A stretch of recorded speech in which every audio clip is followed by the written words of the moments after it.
Streaming live around the world, this is Paper Cuts. Why don't we start our own show? With Brad Proctor. I forgot to break up my fancy straw. You sound insane. Do you realize that? And Jay Maddox. We're called Paper Cuts? Who came up with that name? We need like some name tags with our picture on it, all laminated and whatnot. I mean, we gotta look legit, man. We are live. Oh, wow. It worked. It worked. Yes. So I suppose we're really doing this, right? Yeah. Hey there, guys. What's Can't going back on? out now. No, not at all.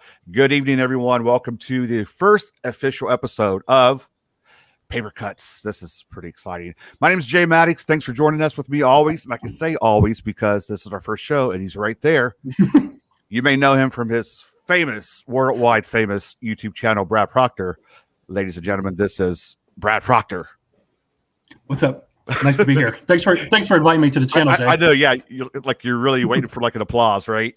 So, yay! Well, we need that soundtrack, the background. Exactly. applause. Yeah. Now, with this being our first show, in order to compete with millions of other live streams going on right now, we knew we needed a pretty big guest, right? Someone who would make heads turn. Someone, once you mention their names, everyone's ears will perk up, right? Someone to make the masses flock to us. That's who we have. So I'm going to go through a list of awards first, and we might get out here by Sunday. Okay, here we go. So we're only here for like an hour, so talk fast. Yeah. A bronze medal winner for realistic fiction in the 2020 Reader's Favorite Book Awards. A finalist for literary fiction for the 2020 Best Book Awards. Voted Reader's Favorite in Literary Fiction for the 2020 Kindle Book Awards. Winner of the 2020 Next Generation Indie Book Awards for a debut novel. My number one non-horror read of 2020. And I believe yours also, Brad? Yeah? Yep. For the book Songbirds and Stray Dogs. Everyone, say hello. Jay, theirs has a nice fancy sticker on it. I have the sticker on it, yes. To the one and only Meagan Lucas. Hi, Are we clapping? Okay, so I We're picked clapping. it up. All right. Meagan, How are you doing tonight, Meagan? I'm great. I'm super excited to be here. How are y'all? Well, we did a lot of Doing hype good, for the show, and we have no content. So thanks for coming, guys. All right. That's it. Well, we do have 13 people here already. We'll go through Do we the really? chat. Nikki, we know Nikki's here. Nikki's been here for like an hour and a half already, Hi, Nikki. camping out. Who is Nikki? Got LM here. She's one of those Canadian people. I don't know. Yeah. So, Jay, you want to go ahead and kick off while I start going through these comments? So what exactly are we doing here, Brad Proctor? We're Well, we're going to ask chat- Megan some questions. the one and only Meagan Lucas some questions. First of all, I want to know, how do you prepare for something like this? I mean, I know we're not, the big time TV or radio interview or a big magazine, but how does one in your position prepare for an interview like this, or even a bigger interview? I had a drink and I steamed my shirt Had a drink. and that's about it. I think mostly. It's nice and chill. Yeah. Well, you warned me that there would be math, but there's just about like no amount of practice that I could do to make me any better at math. So I just thought, we'll just pants this, right? Yeah. So with that, tonight's first math question comes to us from Nikki, Dark Between Pages, in the chat. So if a train It's leaves Canadian Canada, math. So if a train leaves Canada, any part of Canada headed towards the U.S., let's say Texas, all right. What are the odds that it's going to get stuck at the border? I don't know. Was that even a math question? I got lost halfway through it. Brad, help me out here. I think that's the border enough is math. closed right now. So I okay. think that's So the that's answer your is zero.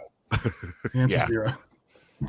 So I wanted to ask a question. So you sort of write in the sort of regional lit, Southern grit lit type genre, but it feels like you've been sort of adopted into the horror genre. Was that something you ever expected to happen at all? No, not at all. I think well-read beard Kevin Whitten picked up my book very shortly after I published it in 2019, and I went to his channel and I saw that he read like mostly horror books, and I got very concerned that I was about to get my first very public poor review. But then it was lovely, and then kind of from Kevin, I think Brad, you got it next, and it kind of just picked up steam, and now like I love all my horror buddies. It's fantastic. It was the first non-horror I did on my show. Well, I mean, my show doesn't matter. It doesn't count. But yeah, it was the first one. I mean, I was shocked with it. I think I saw Brad's review of it. I think I saw Kevin's review. It kept popping up on my Amazon suggested purchase. That's got to be some kind of marketing ploy you did, right? You got in with the horror fans. You got in with the horror readers. You told Amazon, hey, market this to the horror guys. Go for it. You had to. Well, I didn't tell Amazon anything, but I think that's their algorithm, right? And I've noticed it happens on Goodreads too, that when you go to Songbirds and Stray Dogs and you see like other books that readers have enjoyed, it's all like Todd Kiesling and Laurel Hightower. Yeah. This is great. It's Right. awesome. Of course, I love Laurel, so I was like, Laurel's great. Yeah. So you got like high rave reviews on it from all of us and Kevin, Laura, all of them, Ross. How do you deal with a negative review? Have you had any negative reviews for this book? And if so, how do you deal with it? Certainly. Well, I mean, tell us who it was. We'll hunt them down for you. Well, beat them up. Well, you've read the book. It doesn't have a happy ending. No. I think it has a realistic ending, but it doesn't have a particularly happily ever after type ending. And so I have gotten some disappointed reviews, especially amongst sort of the book club women's fiction type reader who really is looking for a different ending. And so I've got my share of we didn't like the ending reviews. And that's more just a personal taste, more so than there's something wrong with the book itself. Well, I hope so. I don't think there's anything wrong with the book, but you hate, as a writer, you hate to disappoint a reader, and so I take those personally and cry a little bit about them. I'm kidding. I do cry a little bit about them. That's where the heavy drinking comes in. Yeah. That's why that bottle's halfway empty already. No, that's because my children have been doing virtual school. So I need some Buffalo Trace in my coffee every morning to make it through. I'd say the ending at best is bittersweet, leaning towards kind of bleak. Yeah, I think that's good. Those are my favorite kind of endings in book. Like David Joy's books are like that, right. And you're sort of right in the same realm as him. Speaking of David Joy, do you have any influences that you drew from sort of other authors or anything like David Joy or Ron Rash or anybody like that? I love Rash's work. I love Lee Smith's work. David, I would say is sort of a contemporary, and we live 45 minutes apart. And of course, I love his work. Yeah, David is from here. So we go ahead and say there's going to be a collaboration soon. And same with this is a really rich area. Leah Hampton, who wrote Fuckface, lives here, and so does Annette Clapsaddle, and so it's there's a lot of us. Ron Rash doesn't live far, but yeah, I love Wiley Cash and Taylor Brown and Ron Rash and that whole sort of very southern regional kind of gritty. I don't think I'm as gritty as David is, but maybe not. This one's pretty gritty at times. Yeah. Maybe not quite as sweet as in the middle. So have you met David before since you live so close? Mm-hmm. Oh yeah, cool. A couple times.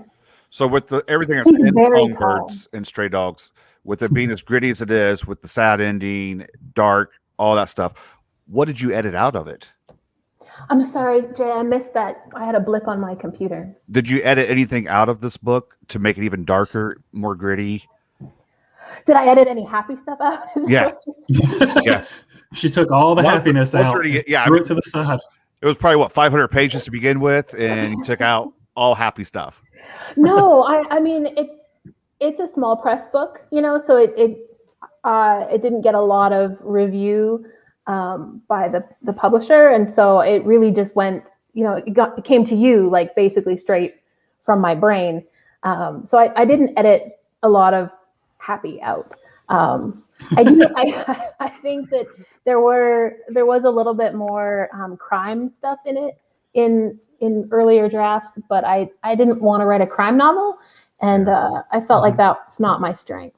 And so some of that got pulled for the sake of pace. But was that sort of Chuck's area in the book, the more crime stuff kind of? Yeah, there was some, there was a little bit more about Cora at one point, and there was a little bit more about Jackson. A scene with them that kind of maybe gave more away than I wanted to give away. Plus, neither of them were point of view characters, and so I thought, this is kind of maybe better left to the reader's imagination. I mean, I could see a side story for that, just like a little spinoff, just a little one-off, just their crime, without giving away too much, because I don't know if everyone in the chat has read the book. If you haven't, it should actually be on your list to read very soon. Absolutely. And one person in the chat may actually win a copy this evening. Yeah. Am I right? That's right.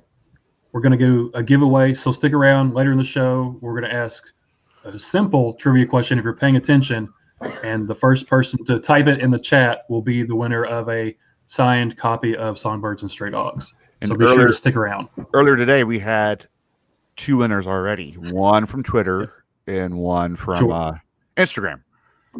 You have their names, right? Yeah, George Book Monster won on Twitter, and this lady Dark Between something or another, I think her name is Nikki, she won on Instagram. How'd that happen? She's got to drive to the States and get it. Before we get too far ahead, I'm going to interrupt. Tell the people just a little bit about this book if they don't know anything else about it. Like, what would your sort of brief synopsis be to entice someone to read it? Oh, gosh. Is this a question for Jay? No. There you go, Jay. It's all you. It's all you. Yeah, we'll just read the synopsis on the back. Yeah, really. In 1,000 words or less, sell the book now. It's a story of 2 people looking for redemption and safety and family, and they find it in a place, or they think they find it in a place where they never would have looked. And it's an interesting journey, I think, with lots of bumps and bruises, but plenty of hope, I think. Was it hard to write Jolene's character with all the sort of traumatic stuff that she goes through? Did that take a toll on you as the writer at all? There's a lot of me in Jolene, and so it didn't really take a toll on me. You know who was hard? Cash was hard because he's a child. But Jolene, I kind of always knew that she could handle everything I was going to throw at her. I mean, if you want to be technical, Jolene's somewhat of a child. Yeah. Well, she's 21, but I know, yeah, the old people still. So what comes in a story like this? What comes first, the plot or the characters? Do you have the characters ready to go? I'm always character first. Okay. Kind of writer. With this story, I overheard a conversation at a coffee shop between a woman and a man, and she was telling him she was pregnant, and he was adamant that it was not his child. And I had really small children at the time, and so I really identified with that problem that she was going to be having, doing it all on her own. You heard this conversation out in public? Oh yeah, I eavesdropped. That's novelists 101. Wow. That sort of reminds me of Ross. He has the box of he writes down notes about things he encounters and puts it in the box. That's got to be a little cringy to start hearing that out in public like that. Yeah, it was. But and obviously that was just a tiny blip, and then writers who keep wondering what worst thing could happen? What else could we do to this person to torture them? And so the whole book kind of come out of that what if moment. But yeah, always starts with characters, and then I would say that plotting is really not my strength. So I have to work really hard on that part. So the ending we have for the book, is that the one you set out from the get-go, or did it change several times throughout? It changed. There's kind of a dramatic point near the end, and I didn't know that it was going to be as dramatic as it ended up being until I got to writing it and realized what had to happen in order for the characters to get what they needed, to feel like a real change had happened, and right. So it was hard. I cried for a lot of days about it, but I think it was the right decision. So would you say that's somewhat of a kryptonite for writers if they think they have an ending and once they get into it, they realize they have to change it, or is it just something that shows more creative juices as you go along, making a major change like that? Well, there's kind of two different kind of writers. There's the plotters and the pantsers. Right. And I'm definitely a plotter because I'm organized, and I get writer's block if I don't know where I'm going.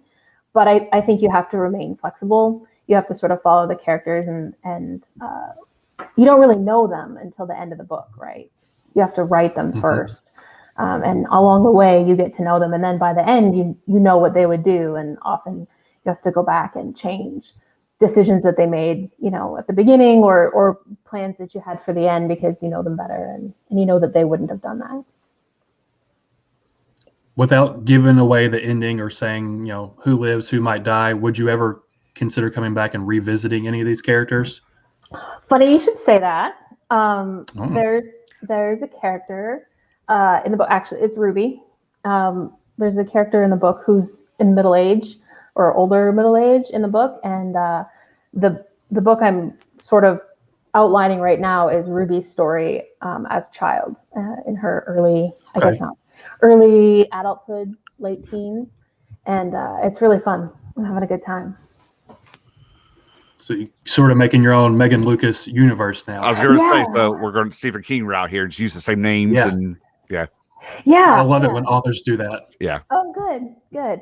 I would really like to tell Cash's story or Charlie's story, but I feel a little maternal about them right now. I feel a little too protective. You don't want to see them grow up. Yeah, really. I don't want to see them grow up, and I don't want to do anything horrible to them just yet. So, so that'd be somewhat of a little futuristic story, and then with it being futuristic, you got to mix in some sci-fi, and it's going to ruin the whole thing. Be like Terminator, John Connor coming back. Yeah. No, well, since Songbirds takes place in 1982, I kind of felt like there you go. Okay, I had a little bit of space to play. See how Cash and Charlie survive the pandemic of 2020. Yeah, I can see that. So moving away from Songbirds and Stray Dogs just a tad bit. I know Brad and I discussed this last week sometime. You know how to really write bad guys to make people hate them. And not only in this book, but a couple of the other short stories and all. Where's that anger come from? where does the experience to write these bad guys so people really hate them? Where does that come from, Megan? I know a lot of people. Yeah.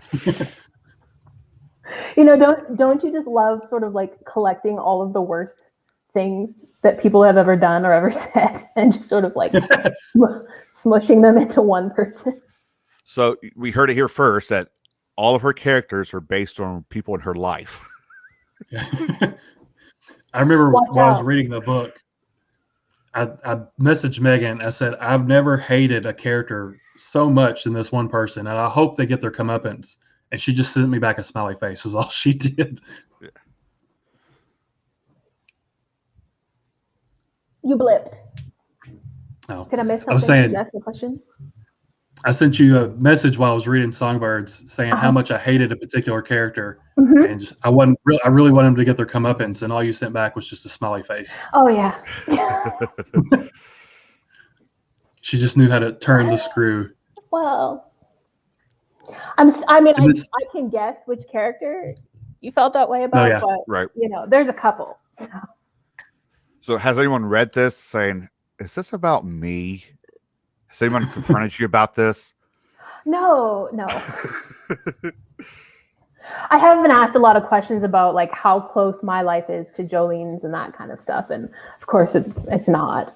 But I did, it's intentional that she's an outsider in Western North Carolina because I'm an outsider in Western North Carolina, and some of that kind of stuff. But not the actual events of the book.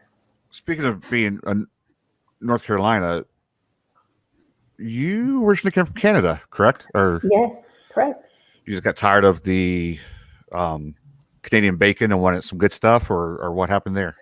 No, I went to grad school in Michigan. There you go. And I'm sorry, where? I'm sorry, where was that? Michigan. I got to rethink my top books of 2020 now. And it gets worse. Oh no! And I'm married. Boy from Michigan, a man, a Wolverine, and stop it! You're killing me here. And we just hated the snow, and the opportunity in Michigan in 2008 wasn't great, so we moved south. Just FYI, see Nikki in the comments, start between pages. It can happen. Jump the border, come over here, and shipping won't be so bad. Brad, are you okay over there? Yeah, I'm okay. I think Sorry, we're losing I think you. I'm lagging a little bit. You are, yeah, just a tad.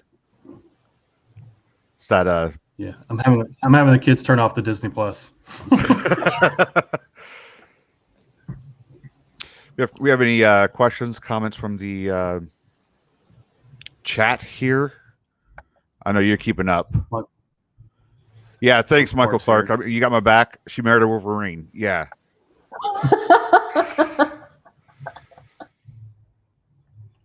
Yeah. So. But John is in my writing group here in North Carolina. Hi, John.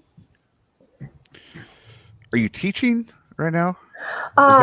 Yeah, sort of. I have a reduced schedule right now. I'm teaching continuing ed here in the technical at Asheville.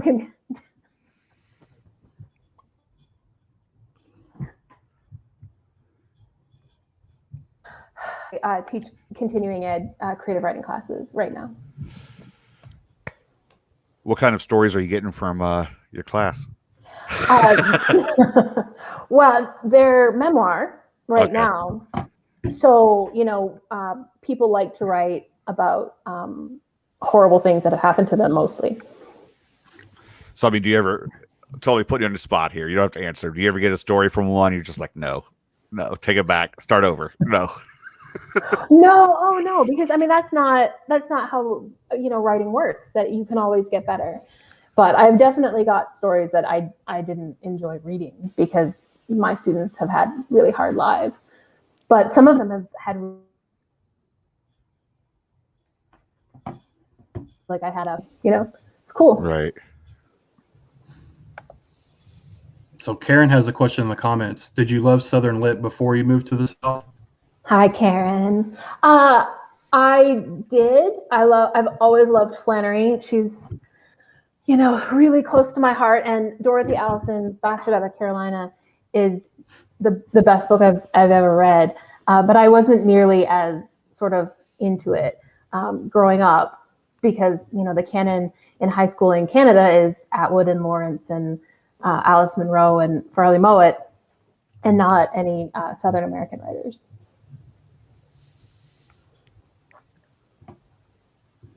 So didn't you, I think it was last year, didn't you teach like an online like seminar like about writing? I know Ross Jeffrey went. Is that what you taught? Oh yeah, I had the opportunity to teach a seminar on building characters that a few of my horror buddies came to. Joshua Marcello was there too, and Ross, and it was with the Oxford, Mississippi Arts Council sponsored it, and it was really fun. And we talked about how to build layered and nuanced characters, and for me, the way to build a character that you can connect with is by creating these like layers of vulnerability. Mm-hmm. Jolene isn't just pregnant; she's also homeless and penniless and average looking and jobless, and she has, all of this sort of like hopeless stuff going on, but it makes her sort of relatable on so many levels instead of just sort of having this one problem. She's totally less. Everything ends with less. Everything ends in less. Yeah. Do you feel like that's one of your strengths, is your character building? I hope so. That, to me, that's the most fun part of writing, is getting to know people. Right now, I've written a second novel and my agent has it, and we're revising it right now so we can send it to publishers. And it's really fun getting to revisit characters that I first wrote like 2 years ago, and I set it down, and now I'm kind of like, they're like friends. So I hope that readers connect with my characters, because I do. For me, that was the strongest part of Songbirds, was your characters. Thanks. How do you feel about the whole process? You have your agent and you're trying to look for a publisher. I mean, that's got to be stressful at times if you have something that you've worked on really hard. You just want to get out there to people, but it takes time. So, I mean, tell us about the whole process for those who don't know what goes on behind the scenes before we get the actual book. Oh gosh, well, that depends on, which route you're going. With Songbirds, it's with a small press. So I personally submitted it to a small press, and they bought it. And so the timeline is much shorter. I didn't send it to very many, like 3 presses, and Main Street Rag was the second one that got back to me. And so it was, it was not actually a shockingly long amount of time. With my next book, which is called Soft Animals, I wanted to make some money off of it. And so I'm trying to go, with a slightly larger publisher. And of course, in order to do that, I needed an agent first. And so I spent about 4 months looking for an agent before Victoria found me, or before I found Victoria Sanders, my agent. And it's thankfully just a match made in heaven, and she's wonderful. But she's really the key to sending it off to bigger. So no more starving artists. Excellent feedback as to how that works, but once the revisions are done, I think it's her job to place it, and I just get to go off and write the next book. Nice. No more starving artist routine. Well, knock on wood. Kevin Well Red Beard, he sort of had a question similar to that, sort of that you've been brought into the horror world where people release a lot of stuff quickly in indie. Do you feel any pressure having to wait with a traditional publisher where you can't just push it out as quick as you want? It's funny. I think that Songbirds came out about the same time as Laurel Hightower's Whispers in the Dark, which is wonderful. And Mike Clark's first one, also awesome. And like since that time, I think Mike's put out 3 books and a collection. And Laurel has her novella and has worked on some anthologies. And so you horror people are like seriously prolific. I think Ross is like 4 books since I put out one. Ross Jeffrey also, his books are wonderful too. And so I feel maybe not pressure, but jealousy maybe, that they kind of get constant feedback that people are enjoying their work and that they're on the right track and they're doing the right thing, whereas like it's much more normal in the literary fiction world to go years between books. And so I have to kind of hope that my next book is as good as Songbirds for years. And even like David Joy is very prolific, and he's in sort of that lit fic noir, and he puts out a book a year, and Taylor Brown puts out a book a year, but most literary fiction writers don't. We're a maybe in every other year, maybe every third year kind of group. So I think there's maybe a little bit more finger crossing that we've still got it. Are you staying with that route as releasing actual novels like this, or are we going to see any kind of like a short story collection? I know you have a lot of short stories on your site that I've seen floating around. Are we going to put those together and release those also? I do have a short story collection. It's called Frog in a Pot, named that story. Make a 2-book deal happen. So speaking of short story, do you want to, we're about 30 minutes in. Do you want to go ahead and do your reading? Did we lose her? All right, I'm back. I Okay. did lose you. Sorry. It's okay. I think My it's kids aren't StreamYard. even on Disney Plus. I think it's Yeah, StreamYard tonight. I think StreamYard's acting up. Yeah. But I said, speaking of short stories, you have a story to read for us. You want to go ahead and do that? Yeah, cool. So it's So this called one- The Only Comfort, I believe, right? It is. It's called The Only Comfort. And I know that there's a couple of friends from my writing group here tonight. And so they've heard an earlier iteration of this. But this is not a Southern story. This is, the inspiration was my growing up in Canada. So I hope y'all like it. There are hundreds of things I should be doing right now, and not a single one of them is sitting on this deck with snow up to my knees and your sleeping bag draped over my shoulders. The sky and the snow and the lake are all the same gray, which is my favorite color, even though you say it's a shade, not a color. You would roll your eyes when I argue it can be both. I like that flexibility of being allowed to be more than one thing. If you were here, you'd make a joke about flexibility and how bendy I am, even though we both know we'd settled into a missionary in the dark kind of pattern. But there's a grace in that flexibility, and we don't get a lot of grace around here.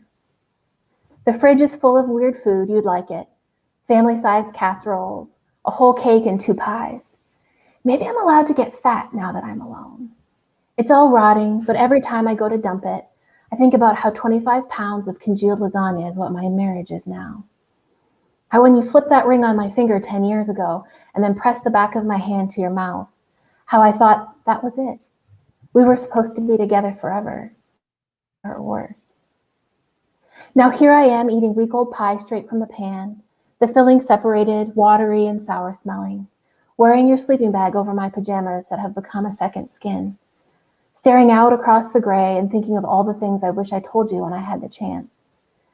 That I actually loved your shower singing and your morning breath and how you could have cried in front of me. If you were here, you'd tell me to do something about that pile of cards too. The ones that arrive in the mail every day like paper cuts, meaningless thoughts and prayers. I wonder how many times I popped a card in the mail or ordered a delivery of flowers when I should have gone over, held a hand, shared a shoulder. When I allowed myself all the distance from the reality of pain that money can buy. There are a ton of posts on my Facebook wall and very few knocks on our door. I should write back and tell them if they really cared, they'd come clean the shit out of the fridge or maybe do the laundry. I think I'm going to have to throw out my good coat. When the constable called, he told me to dress warm. We took the machines out to the beach and they asked me if the things left behind were yours. I looked at the pile and told them yes, but you are obviously trying to lighten your load. For safety, for heaven's sakes. But when they showed me a phone they found in the snow with 100 red notifications from 100 times I tried to call you, I threw up on myself. We followed the trail onto the lake and we saw how the tracks veered away from the safety of the white ice towards the gray. We got off our machines because the ice was too weak to hold us riding. We walked out to a spot where I could see the bubbles in the gray water below through the wafer-thin ice. I was just opening my mouth to tell them that these spots were everywhere in the North Channel. All those currents moving fast around the islands, that it didn't mean anything. Everyone knew that when they pulled your sleeping bag out of a paper sack. I told them I couldn't be sure it was yours. Doesn't everyone have that Coleman bag around here? We found it right here, he said, and handed it to me, and it smelled so strongly of you, even in the cold, even through my scarf and the vomit crusted down the front of my coat. This could have fallen off the back of his sled, I said. This was on top of it, he said, pulling your helmet from the bag. When I fell to my knees on the ice, the constable was kind enough to wait until I'd stopped gagging to tell me. Looks like he ran into a little trouble over at the line. He went this way to get to the land quicker. Engine died. He was trying to fix it here. Looks to me like the ice just didn't hold out. I didn't tell him what it looked like to me. The phone is ringing inside. It could be good news. Missing doesn't mean gone. Remember that ice cream scoop we couldn't find for a whole summer before we remembered that we'd used it to pry something out in the garage? Instead, I pull your sleeping bag around my head and it still smells like you. Your naked body sweating from the heat of the campfire. 2 weeks ago, I would have been horrified. But today, it's all I can do not to put it in my mouth. The ringing begins again, and I guess I still have hope. So I climb out of the chair and through the snow on numb cement block feet. Inside, I lay the bag gently over the back of the couch before I reach for the receiver. Immediately, I can tell I've made a mistake. I hang up on the girl between calls, but I've already seen the letter on the counter. The letter that came the day that you didn't come home. The one with my name in your handwriting on the front. The one that I can't bring myself to open. Of all the things I should be doing, I should read what you wrote me. Then I would know. But right now, you're missing, and the pills that you didn't know I knew about, and all the accidents, and all the moods, are nothing more than that. Right now, you didn't choose to leave. So I take the letter and your lighter, and I go out to the deck and I get in your sleeping bag. And I breathe deeply as I set the paper in the snow. And I flick the stiff lighter until it catches. And I let the flame kiss your last words the way that I wish I was touching you. That's Ben. That was good. Thanks. Had to sigh after that. So is that the first time you've read that, like in a public forum? Well, I read it for my writing group at one of our little open mic nights. But to be honest, I did a lot of revising in the last week or so, and sort of a new layer came out of it. So I'm pretty excited about the new version.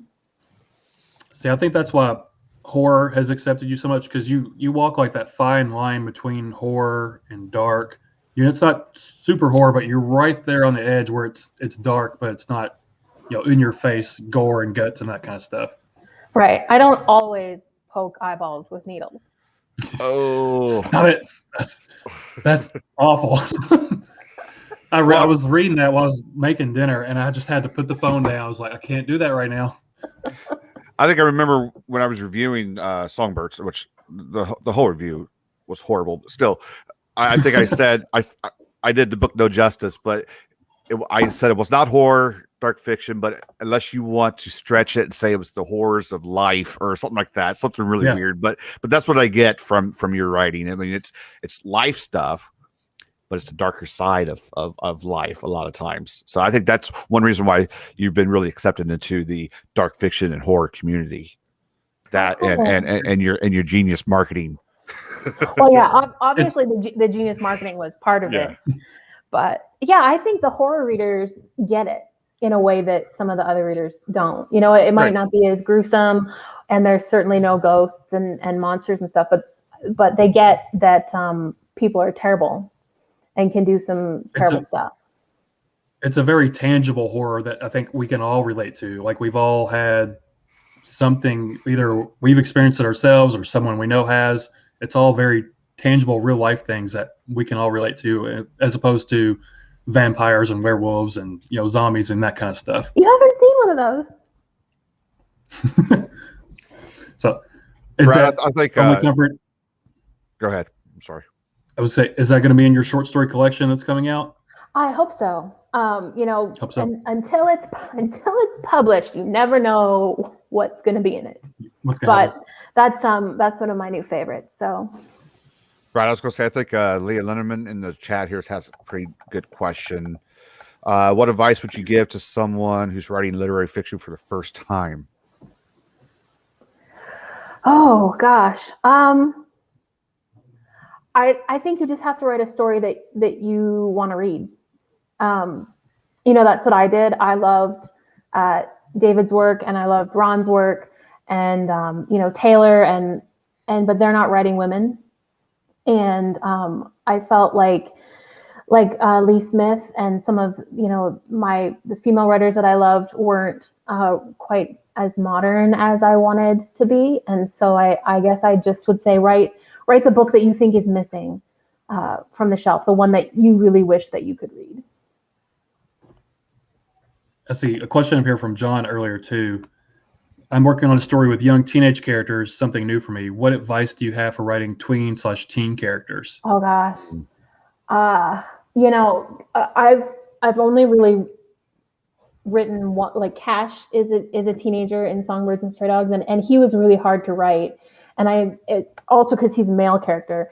And so I spent a lot of time listening to my husband tell stories about what he and his friends did as teenagers. And, as a woman, and I was astounded, of course, at just what they did and what they were able to get away with that I never would have as a teenager. So I think, you have to sort of think back to your own teen years and maybe to draw some inspiration, because I guess too, it probably depends on what time period you're talking. Because if I was writing teens right now, man, I feel old. I have a Cash, he did feel very authentic. Oh, good, thank you. Because sometimes people can write teenagers, but they feel like they talk like they're 30-year-olds or whatever. But Cash didn't feel that way. He felt like an authentic teenager. Yeah, you see him sometimes lose that innocence, and that's important whenever you have somebody at that age. And I felt that innocence of Cash throughout the whole story. So cool. Mm-hmm. Yeah, there's an innocence or a sort of unfamiliarness with the ways of the world that but also like they have a whole lot of ideas and a whole lot of guts, and they don't really know how to hold that back just yet. And my daughter is 10, and I can see that in her, that common sense isn't always there. It's like a lot of people in the comments are wowing your story. They really liked it. Thanks. Tell us, if you can, a little bit about Rec and Reviews. Yeah. Okay. Rec and Review. Okay. Singular, because I don't actually review anything. Okay. It's a lit mag. It is my baby. I used to be the fiction editor at Barron Magazine, and I loved working with authors to publish their work and to give them a voice and a platform. But I'm kind of a control freak, and I wanted to do it the way I wanted to do it. And I really liked the idea of publishing one story a week so that I could give that one story my whole attention. And the whole, sort of whole social media platform, everybody's looking at that one story, instead of so many literary journals are like big issues where there's 30 plus pieces that comes out once a month. I do one story every week, and I like rural and gritty, so they have a tendency to be that way, but I like surprises too, so I'm willing to read anything, and if I love it, I'll publish it. So aside from everything you read for that and the stories you read from the students you're teaching and your own stories, what are you reading? What are your influences? What are you reading for pleasure? Well, I read everything. I love, God, I just love books, guys. Like, all right. Thanks for being here, guys. You're our kind of person. Right now I'm reading We Need to Talk About Kevin. I think that's what it's called, by Lionel Shriver. And it's fantastic. It's dark. He's a serial killer, right? Is that what he is? Fiction. He's he killed students. Okay. I don't know what like the Columbine guys. Okay. And so, but it's really more about motherhood, which I thought was, right up my alley. But I read a lot of literary fiction, but I also read a lot of indie fic because of Twitter. Anything that I can sort of get my hands on, I'll read it. But I definitely don't do nearly as many like ghosts and vampires and werewolves as y'all do.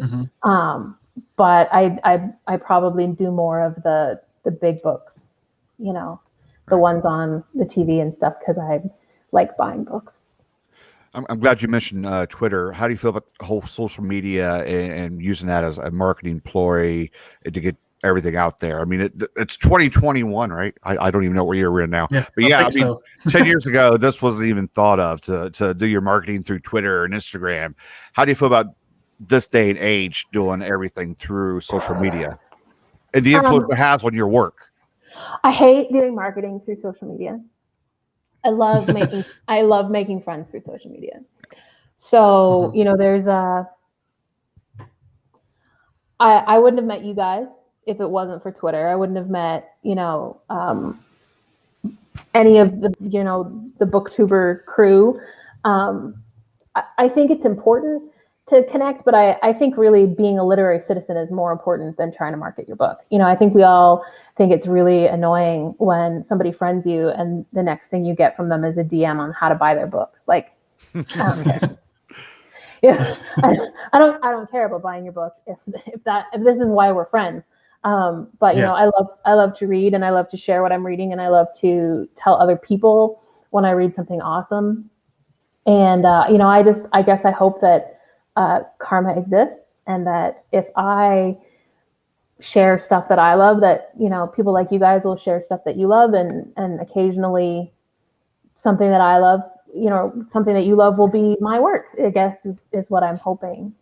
It's funny you say that about the whole DM to buy your work. Like I stayed away from Twitter for the longest time. I think it was around November. Brad finally talked me into doing it, and as soon as I did, It's all my fault. Yeah, so I signed up for it. I just went to his profile and I followed everybody he was following. Right, and so they started following me back. And within that first week, I got probably 3 or 4 DMs. Hey, if you're interested, I got my book up for sale right now. You might like it, and if you don't mind leaving a review. I'm like, I didn't sign up for this. Right. I did want to ask sort of. Oh, and when you're an author, you get other authors doing that to you. But then I also have book reviewers who want me to pay them to review my book. So it's like I don't do that either. Yeah. So all of this is nonsense. Let's just be friends. And if you have a good book and you talk about your good book, I'm gonna buy it because it sounds good, or because somebody else said it was good. You made plenty of friends that will review your books for free. You don't ever have to pay anybody. Really? Yeah. Exactly. So kind of playing off that, I wanted to ask, since me and Jay are booktubers, how has Booktube affected you as a writer or your book sales or anything like that? Like, do you feel that that's been an asset or? Oh, absolutely. COVID kind of came about 8 months after my book came out, and so I had events scheduled that got canceled, and that's devastating, right? The whole sort of second half of my book's first year was just like nothing, and because I don't have distribution through Barnes and Noble, I'm on Amazon, or you can buy it from a local indie. But that's it. And so how do you get out there? So the Booktube world has really just shocked me with your enthusiasm for my book, but also just how hard you guys work. The promo and the review itself is good, and then the video is good, and then it's on Goodreads, and then it's on Amazon, and it just creates this momentum. I think, Brad, I told you that the day after your review of my book aired, I saw a huge spike in sales, and it was so encouraging. It was so encouraging, because it's I don't often get to see these huge bumps. Mm-hmm. And that makes me feel good as a content creator, knowing that. Go ahead. I was just gonna say, and then Jay, in his review, talked about how much he didn't think he was going to like it, but then he did. Yeah. Because it was not what I was supposed to like. And I that's in my Goodreads review, too, that I was not supposed to like this book. I was not supposed to love this book, but it happened. I stepped out of my comfort zone for this book, and that's what happened. And so I felt like I had won over you, you did. You went into this book kind of hate reading it because you were mad. Flip a page, it's like, what happens now? You were mad at Amazon, and then you ended up liking it, and I was like, Yeah. yeah. Well, I was mad about the ending too. Of course. It's very gratifying as like you said, spend the time to read the book and write a review and shoot a video. That it does help you all in some way, because that's what it's all about in the first place, is helping other people discover the books, and hopefully they buy it and then they talk about it and someone else buys it, and sort of the ball rolling down the hill, this whatever effect you want to call it. That's why I do it for. I think that's fun, and hopefully it does help in some way. Even if it's just one person buying the book, it's better than nobody else buying the book. Yeah. Well, and the horror community in particular, I think, is really open to indie and small press in a way that the lit fic community isn't quite as much. My book has done really well in the Southeast, and then in the horror community, it's been much harder to sort of break into a national lit fic market. But the horror community is international too. It's Songbirds was the best book or best novel from Storgy Magazine, which is UK based last year, and so like it won an international award. How cool! How cool is that? And it's funny you say that too, because I did not set out to do indie and small press when I created my channel. Like I started out, I didn't know what I was going to do to begin with, but I jumped down that rabbit hole, and it just got huge. And before you knew it, I'm out of shelf space. And my TBR list is lifetime. So yeah, once you jump down that indie and small press rabbit hole, I mean, it's a whole new world for you down there. And there you were. So I invited it in. So yeah, I was the same way. I was, started out doing Stephen King and Colson Whitehead and stuff like that. And I didn't even know what indie horror was until Nikki down there. I did a read along with her and read some indie authors, and it was just a whole new world opened up that I didn't know existed. And honestly, the indie stuff is just as good, or if not better, than the stuff you can find on Barnes and Noble or the Walmart shelf or whatever, because it's more, I don't know, not freeing might not be the right word, more. I think it's more pure. I think it's more pure. It's not cookie cutter like you can find on the shelves. It's I think you're getting the original art, and I'm not knocking any big publisher, and I'm not knocking any big writer that scored a big publishing deal, but less hands are touching it at this level, and it's more of a pure art. And I always look at writing as an art form, and that's why what draws me to the indie and small press market. With Main Street Rag, did they tell you you had to cut this out or try to do this and add this in, or no, they let you just kind of do what you wanted? Yeah, they Scott at Main Street Rag was just the biggest fight we had about the book was about the cover, and he let me do whatever I wanted on the inside, and then on the cover I designed it, except for he did this part, the font at the top. He did the font and the placement and stuff, but I wanted that nest, and so it was very collaborative, but it wasn't, he wasn't telling me what to do at all. And I don't know if that's the same at all small presses, but it was a good experience.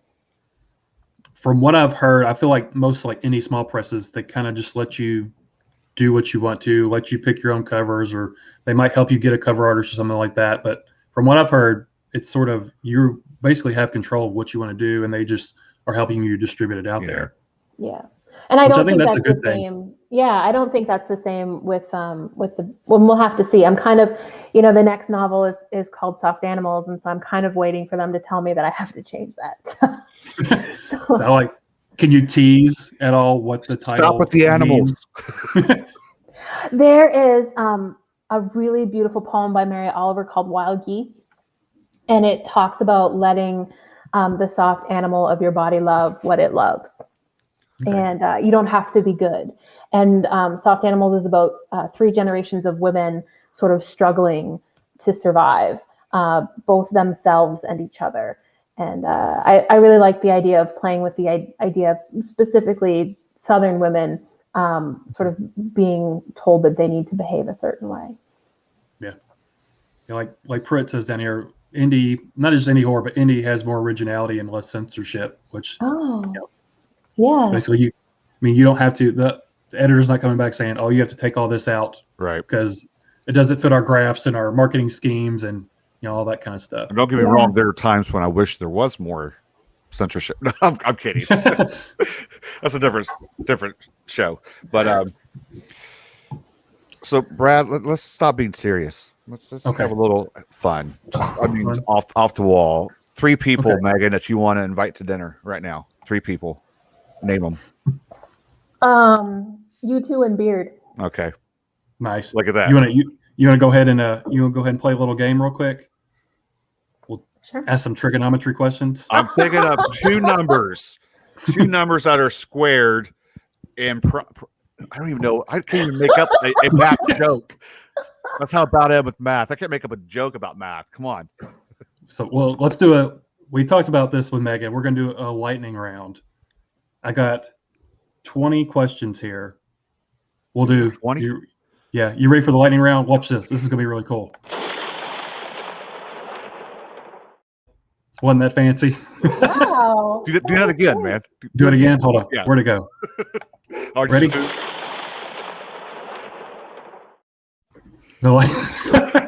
I don't know why I made that stupid little video and it just made me laugh. I don't know. I'm weird. But yeah, I am weird. So Jay, you wanna do the stopwatch, the timer? Wait. Let me find. We'll throw 60 seconds on the clock and see if we can get through all 20 questions. Look, I have trouble with Twitter and Instagram. Let me find the clock on my phone here. These are very, very serious questions. Okay, I'm ready. Wait, I got to set the timer here. So the timer. Stopwatch. And are we ready? Tell me where to go. Go. And go. Poutine or chili cheese fries? Poutine. Your desert island book? Bastard Out of Carolina. Canadian bacon or American bacon? American bacon. What's your spirit animal? A hedgehog. David Joy, Ron Rash, or Donald Ray Pollock? Oh, Ron. Favorite holiday? Christmas. Dream vacation spot? Cozumel. Cats or dogs? Dogs. Favorite horror movie? I don't think I've ever watched a horror movie. Oh no. Coffee or tea? Coffee. Baseball or football? Favorite food? I love peanut butter. Favorite TV show? 5 seconds. Favorite. I just finished Mayor of Easttown and it was so good. Hey, we're done. We got 12. One more. I counted 12 questions. Did she get 12? Okay. We got 12. Your favorite booktuber? Dark Between Pages. There you go. I knew that would happen. Oh, man, we can't win, Jay. We can never win. I know. Oh well, it's fine. Brad, you're mine. Oh, thank you, Jay. You're my booktube. You cost me a lot of money, by the way. I think it's Nikki's fault. She got us into this. She did, didn't she? So I have a question. I read Frogs in the Pot. That's what it's called, right? Mm-hmm. Did you write that during COVID? Because it's very pandemic. I'm stuck at home. I'm bored kind of situation. It almost feels like not necessarily completely post-apocalyptic, but like dystopian kind of. Right. And again, another thing, bleeding right on the edge of horror. Did you set out to make it sort of almost horror-ish in a way? So I had a dream about my husband cutting my hands off. Wow. And, Whoa, okay. That's a soundbite right there. I know. That's the promo clip. My husband cutting my hands off. Yeah. So he, firstly, would never do that. He's lovely. Good. He's a lovely person. He probably just his feet so he can't get away. So I really have been struck during the pandemic about the role of especially moms, and how my life changed so dramatically compared to some of the other people surrounding me. Like my children have been virtual learning for over a year, and it's my job that had to reduce, because I'm the one who's supervising them. Also because I don't make any money at my job. But it's been really heavily on moms in a way that, I like my own mom is bored. She has nothing to do, and because she's not allowed to go out and do stuff. And it's like, well, now that I'm not allowed to go and do stuff, I don't have a single minute to do anything. And so it feels just sort of disproportionate. And I wanted to write about that. And then I was trying to figure out a way to write about that. And then I had that terrible dream. And I thought, oh, these things kind of go together. And so Frogs in a Pot sort of showed up. I think all of us are going to have stories in 10 years. We're going to look back at how COVID, affected each person like that. And I totally agree with you what it's done with moms, because my wife has been taking care of the kids virtually, teaching them. My parents used to watch the kids when we both were working. My mom's not watching the kids right now. So yeah, right. A lot of moms around that are affected in that particular way. I'm sure that there are dads who, took that role and as who left their jobs or whose jobs were reduced in order to take care of the kids. But, in my life, it seems to be mostly moms that's sort of been my example. But I started a channel out of it because I moved home from work. I started working from home. Yeah. And so I didn't have that travel time, so I had extra time. And as soon as I was done with work that day, I was off. I didn't have to travel an hour home. So I was like, hey, I'm gonna start a channel. So there you go. So we'll see how long it lasts. How has the pandemic affected your writing? Has it slowed it down any, or? Yes. Oh, absolutely. I mean, I used to be home and teaching, but part-time. But home a lot, and I had a lot of quiet, and I had very little interruption between like 7:30 and 2:30, and so I was not nearly as prolific as I should have been, given the amount of time that I had. But now I don't have any quiet ever. Same. Yeah. There's just when I was trying to practice my reading for this, and this. The only comfort is 5 minutes long, and I tried all day yesterday to just like time it, and I didn't get through it a single time without somebody interrupting me. Was this the first time? Something. No, I got through it today. Okay. And that's what I messaged Brad, and I was like, hey, it's 5 minutes and 30 seconds. And I didn't know that until today. But my husband has done a really amazing job of trying to make time for me to write, but it's just, we live in a house and we're all here all the time, and how do you make quiet when our children are 10 and 8 and we have a puppy? We have a COVID puppy, so Yeah, I've got 2 dogs, a 5-year-old, 3-year-old, and 8-month-old, and I feel like every time I sit down to read a book, I get like 3 sentences in and they start fighting, or they're knocking on the door, or someone's crying. It's like, I don't read in big chunks. I read like 5 minutes at a time, 5 minutes here, 5 minutes there. I don't ever get to sit down and read for like an hour straight. No. Yeah. I'm afraid, because I'm going back in a month, I'm afraid my reading's going to be cut down to close to nothing. And you have to start pumping them audiobooks out. Yeah. Audiobook. And I'm not good with audiobooks at all. So we'll see how that works out.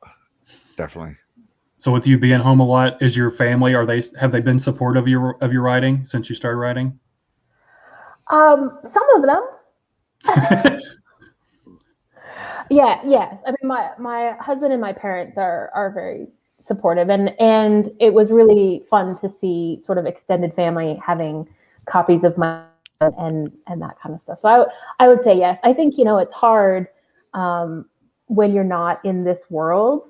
If you're not a writer and you're not a booktuber and you're maybe not like a regular reader either, to kind of know what I'm doing. Right. It's just like, so it's just like you're just sitting home all day, just doing nothing. So it seems like to maybe someone that doesn't know.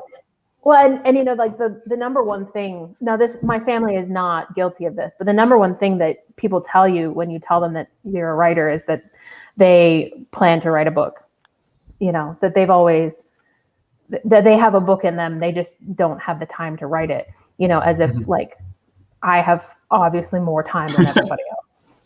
Right. And so, that I think that's sort of like the biggest sort of disconnect, is that writing is a skill just like anything else. And you have to practice and and sometimes you get good at it. Mm-hmm. And so I think that really good writers make it look easy, and so people don't know how much work you put into getting to that stage. So do you have any other writers in your family then, or are you doing anything? I do. I actually have two. I have a cousin on each side. Cool. One of my cousins is Corrine Callahan. She writes paranormal romances and has a whole bunch of books out. And if you like hot guys that turn into dragons. Oh yeah, that's totally my thing. Yeah, her very hot books.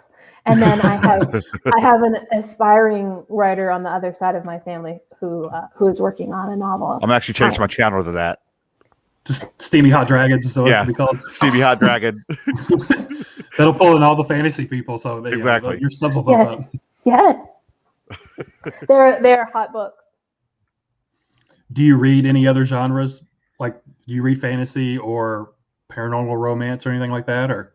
I read some like thriller type books, but I don't. I mean, I've read Corrine's books because she's my cousin and because they're good.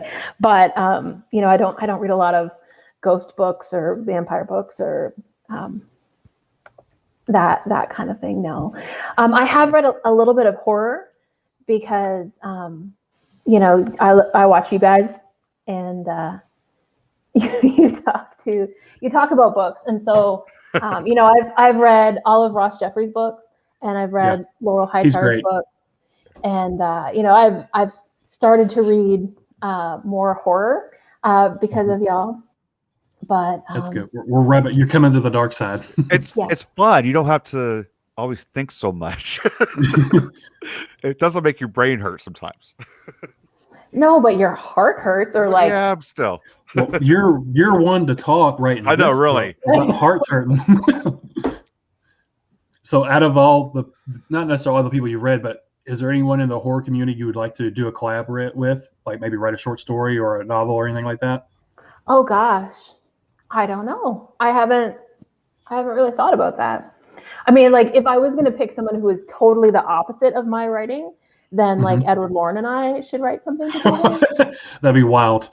We would have you cringing on every level.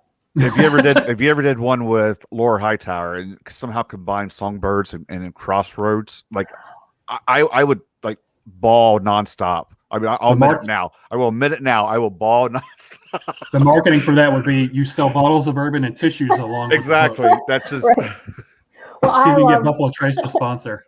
I love Laurel. I'm a huge Hightower fangirl. So, I think our struggle would be that we're both working moms. And so that's the story right there. So yeah, the darkness would totally be there though, because you both have your own separate darknesses, but put them together, that'd be a rough book. Yeah.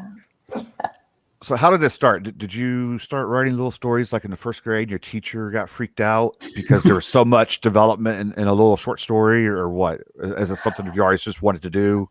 No, I always was a reader. I love reading, and I liked writing. And I taught writing. I was a middle school teacher at one point, and but when my children were born, I had postpartum depression.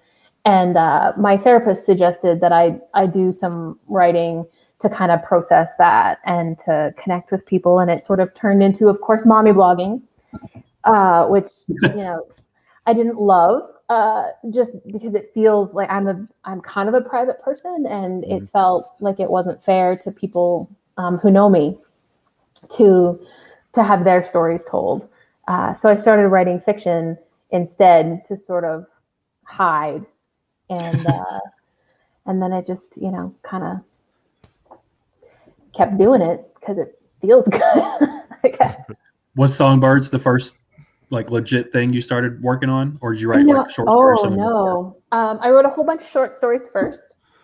I wrote a whole nother novel first. That was garbage.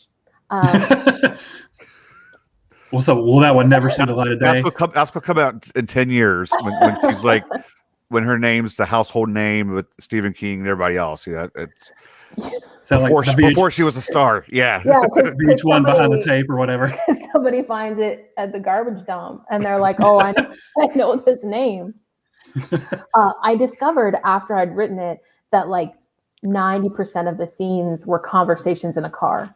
And I was like, this is not an interesting story. I don't know. See, release it under a different name and see what happens. Get you a pen name. Yeah. So maybe, someday some of the scenes can be maybe reworked or whatever. But that's sort of the whole thing about writing, is that it's a practice and you have to practice and you need to put in the time and learn. And, I could have learned quicker if I had just focused on learning to finish short stories, I think. But I tried a novel and spent a lot of time learning and now it's garbage. Ever think about doing a movie script? I haven't. I don't watch a lot of TV or movies, and so I don't think I would know how to do that. Okay. How long did it take you to write Songbirds? Songbirds was about 2 years. It's not bad, because I think Laurel said she wrote. It took like 7 years for her to write Whispers or something like really crazy like that. And I want to talk to her. I don't know if it was on and off or if it was like the whole straight 7 years, but 2 years isn't too bad for your debut novel. I don't think. Right. I don't know. I'm not a writer, so I don't know. Yeah, no, I think that's pretty normal. So we're about an hour and 11 minutes in. I don't want to keep you. Are you okay to stick around a little bit longer, or do you need to go? No. We got to do a winner too. Don't forget about that. Let's go ahead and do that real quick before everybody drops off. We have 23 people here watching, and it's been about 20 people the whole time. So it's all Jay's fake accounts. Don't tell people about that. And probably my mom opened it on every computer at the house. She's got it on her phone and the laptop. Yeah. So let's go ahead and, if I can find it here. So we're going to do a giveaway. So everybody be quick on their fingers. So I'm going to ask a question, and the first person I see with the correct answer in the comments will win a signed copy of Songbirds and Stray Dogs. And the question is, so if you've been paying attention, you'll know the answer. So name two of the main characters from Songbirds and Stray Dogs. I did an easy one. Didn't do any math. What? Two You of them. should have made them do math. Two is in there. And it will be crickets because no one will answer. Dude, we should have had the Jeopardy thing ready to go. We'll get demonetized. Are we getting monetized for this? Maybe you. Karen Jackson, Jolene, and Cash. She's the first one. She's the first one. Yeah, there you have it. Okay. Congratulations. I'll make it kind of simple. There we go. There's all the. I had it over here too. Yeah. Jolene, Chuck, Cash. So, Karen, if you want to, you can. Do you know Karen in real life? I do know Karen in real life. Okay. Does she cheat? Does she already know the answer? Karen already has a copy, I'm sure. But I'm excited to sign one for her. Okay. Or to whoever she would like me to send it to. Look, they're all coming in now. So I'll put up the email address, and Karen, you can. Well, do you know her address, Meagan? I do. Okay, so that makes it easier. Yeah. Karen, I'll get with you. Awesome. Now everybody's answering. Sorry, guys. No, sorry. I know. I didn't want it to be something super complicated, but. Well, we gave one away earlier on Twitter and one on Instagram too. So this was awfully nice of you to put these up, Meagan. To do three. Because I think a lot of people got excited about those, and that's probably why they're watching right now. I hope so. They're all going to leave now. I know. Yeah, they're like, oh. They're going to make 1 of our other shows are going to have giveaways too. We have no budget for the show. Oh, so. Do you have any other questions, Jay? Anything else you want to? I say we do another. I say we do another lightning round. That was pretty fun. Another lightning round. You got some more questions? I'm all out of questions. Didn't we have like 50 or so? They weren't very, they weren't very good. Some of them were like, some of them I couldn't ask Jay. Jay put some parental advisory ones on there. Jay, we can't do that. Did I really? No, I did not. I don't think I did. No, did I? You had one that was iffy. Okay. Oh, was it kind of political? Yeah. Okay. Let's stick away from that one. Got to ruin everything, don't I? Sorry. So I don't know where it is. I think someone asked earlier. I don't know if we answered or not. But before moving down to North Carolina, did you have any interest in like the Southern lit regional type stuff? Oh yeah, and I think we talked about that a little bit, but Okay. I'm old. I don't remember. It's Flannery O'Connor. Like I think it's Flannery O'Connor for everybody. If you're into Southern and gritty, and Dorothy Allison, and so I knew two writers, and then Lee Smith, and then I moved here and I met or I was introduced to Ron Rash and David Joy and Wiley Cash, and Wiley Cash's first novel, oh god, it's totally gone. A Land More Kind Than Home takes place just north of Asheville, and I'm just south of Asheville, and it was just like, oh, I really like what he's doing with this story. It's told in multiple perspectives, which, I like to do. And it's about here, and it's about like really sort of normal, common people, which I like to write about. And so I wasn't so familiar with the Southern lit until I moved here, but I've been here in Western North Carolina for 12 years. So okay. I think they're stuck with me.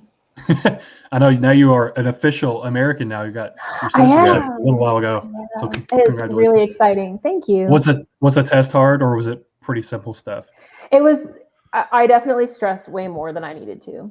Okay. It wasn't very hard. No. So are you dual or just U.S. now?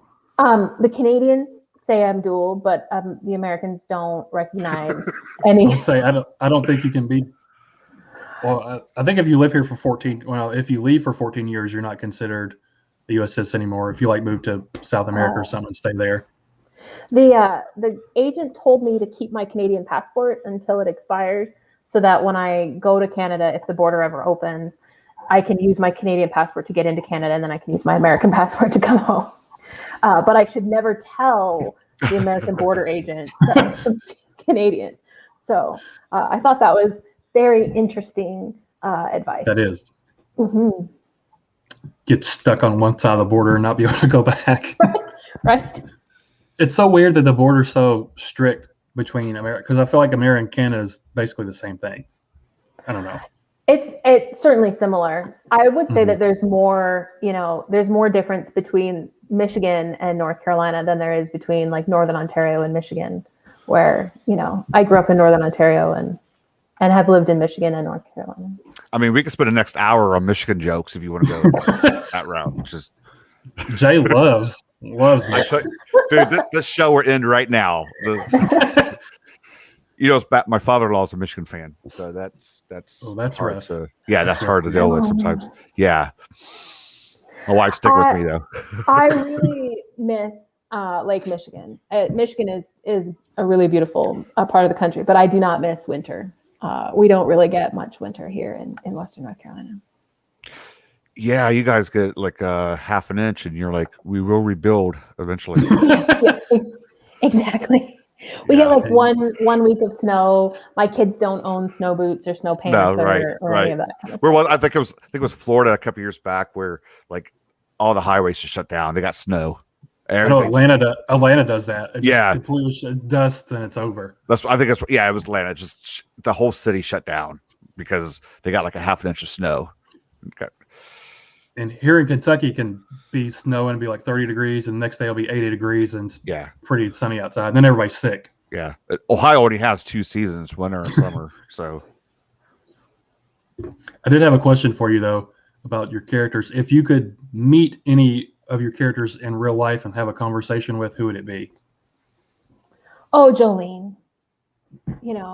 I want to mom her a little bit. She needs a good mom. She needs a mama. She could use some adult woman advice, I think. Mm-hmm. So Chris. Is there a character you would not want to meet that you've written? I don't particularly like Roy. Yeah, me either. And I think people in the chat who are saying they're going to read the book are going to agree with that comment too. Yeah. Well, I mean, if you meet him, you can always kick him someplace. But still. Yeah. I know. Shoot, I don't know if she's still here, but NW Reader in the chat, I think she said she started the book today and got about halfway through, and she was just like, "How depressing it is so far." I was like, "Oh, just wait. You don't even know. You're only halfway through. Oh no, yeah. You don't even know yet." It's gonna be some twist that just. It's so good though. Like I'll go back to my angry reading. Like I think Beard said the same thing. Like I don't think I've cared as much for a character as I cared for Jolene. Like just every time she turned around, something bad happened to her, and you just wanted to pick her up and just help her do something. Well, I guess that's just your writing and your character development made that happen. Thank you. But of course, you know how to write the bad guys. Yeah. So you did the same. Jolene's like the most cared for character, and then Roy's like my most hated character all in the same book. So you did a good job with that. So hopefully book 2 lives up to the hype. Thank you. So what's next? My fear. What's next, Megan? Do you have like several other interviews lined up now, or is this like just a highlight? Or Oh no, what's next? Okay. This is my event for the year. Okay. Right. No, I don't have any. I'm doing a book club in Sapphire, North Carolina in the summer. But COVID really changed everything. Mostly, I owe my agent revisions on Soft Animals on July 1st. So that's my focus right now. Okay. And then I'm really excited once I hand those over to her that I can get back to Ruby's book and work that one out. So you want to just go over how people can follow you, get in touch with you? What can they find of yours that's floating around as we start to wind down a little bit? Sure. I mean, I think my website is dated and ugly, but it's got everything on it. It's just meaganlucas.com, and it has links to all of my work that's available for free online. And, they can find Songbirds and Stray Dogs on Amazon if that's their thing, or City Lights NC is my favorite indie, and they have lots of signed copies, and they were happy to ship them anywhere. If they want to chat with me, they can email me at meagan.lucas@gmail.com, or I'm on Twitter far too often. And I do have links. I have links to all that stuff down in the description. So yeah, you don't have to write down your website's there, Twitter, Instagram, all that stuff's there. Perfect. And I didn't put it in there, but I need to. Your newest short story, Buttons, came out in Cowboy Jamboree, and it's free to download as well and read. And I'll link. I didn't put it down there, but I'll link it once the show's over down there if you want to download that. Cool. And yeah, it isn't on my website right now, but it should be too. So. But if you don't like eye horror, don't read the story. Stop it. Yeah. Poor Kevin. Yeah, really. When he read it. I know. He has to get those shots in his eye. And that would be like the most traumatic thing for me to have to do. I can't stand anything around my eyeballs. And I just closed my eyes in that part. So I just so that means I skimmed it. Well, that story came because my husband told me that his grandparents had, and we have a new pug puppy. And so he was telling me that, what his mom and siblings and stuff, and they would talk about like doing that procedure on his. That's nuts. That's the first I've heard. So is that like a real remedy to put that stuff on the eyes? Well, yeah, and now it's not done at home; it's done by a vet, but it's actually a lot more horrifying. They abrade the surface of the eye before they so it closed. It's But like sandpaper on your eyeball. That's awful. Exactly. I thought that he was fibbing, and he was not. He was not fibbing. Like claustrophobia and eye horror, like the two things dogs. that just that bother me. Yeah. I don't like claustrophobia, so I understand. Yeah, those are the two things that, like, everything else I'm good with. You can splash me with all the blood, guts, and gore, but claustrophobia and messing with somebody's eyeballs, I can't deal with that. So I can deal with that. It's like the horror stuff I read, I'm fine with, but when there's a dog involved, I get so mad. I don't care. It sounds bad. I don't care if 100 people die in the book, but once something happens to the dog, I'm like, oh, damn it, come on. Nothing happened to the dog in Buttons. I know, but still, I'm just overall. That's the It's whole that- animal part. It's that innocence, and like I'm the same way. Like you can kill all the people, I'm like, I don't care. And you mess with the animal. It's like that innocence, and that they don't know, they don't understand what's going on, but a person does. So Yeah. it's not as bad. I don't know. It's a weird thing. It's the same with like TV shows or movies. Like as soon as we see an animal, my wife's like, if something happens to that dog, and then every time the dog's in the screen on the screen, she's doing this, making me watch it. So I have to sit through it to tell her when it's over if something happens. So because I can't look away because we're going to miss everything else. Not to spoil anything, but I was reading this today, and there's a dog scene in here that made me a little teary eyed. It's good though. All right, so what do you say we start wrapping this up in parting words, or We've gone about an hour and 25 minutes. So Megan, thank you so much for joining us. thank you. When I first asked you, it was just like a normal interview, and then it like avalanched, snowballed into like a TV show, and so you've been a great sport. Yeah, through really. The whole, because we kept asking you, oh, can you do a reading? Oh, do you want to play a game? I Can don't you know do whose this? idea was it to make it like this, but still. Well, I'm honored to be episode 1. The inaugural guest. Yeah. Let's go down. I mean, this would be awesome because when this show collapses eventually, we can look back and look at who was the first guest. So, Yeah. So really, thank you, because I messaged you. I was like, if you don't want to do it or you're not comfortable, you don't have to. I was trying to be, nice about it, and you said yes. It's like, oh, thank you, because I thought you were like, nah, I don't want to do that. Why would I want to talk to you for? Oh, whatever. But yeah, I do really appreciate you joining us. It was a lot of fun. so thanks for much. having me. Thank you so much for stopping by. Brad, you want to You say our take us out, goodbyes? You All take right, us out. ladies and gentlemen, thank you so much for stopping by. First episode of Paper Cuts, hopefully not the last, for our great, awesome, bigger than what we deserve guest, Meagan Lucas. Applause all around. Award-winning author on the first time, man. Yes, we have a lot to live up to. It's gonna be hard to live up to this one. And we'll be back again in a couple of weeks, right, Brad?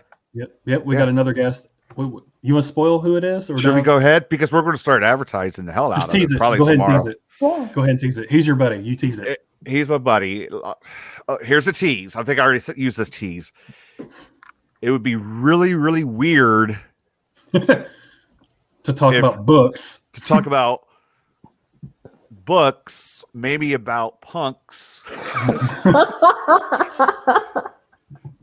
without talking to this guy. Yeah, I don't know. Is that I too think you much? did good.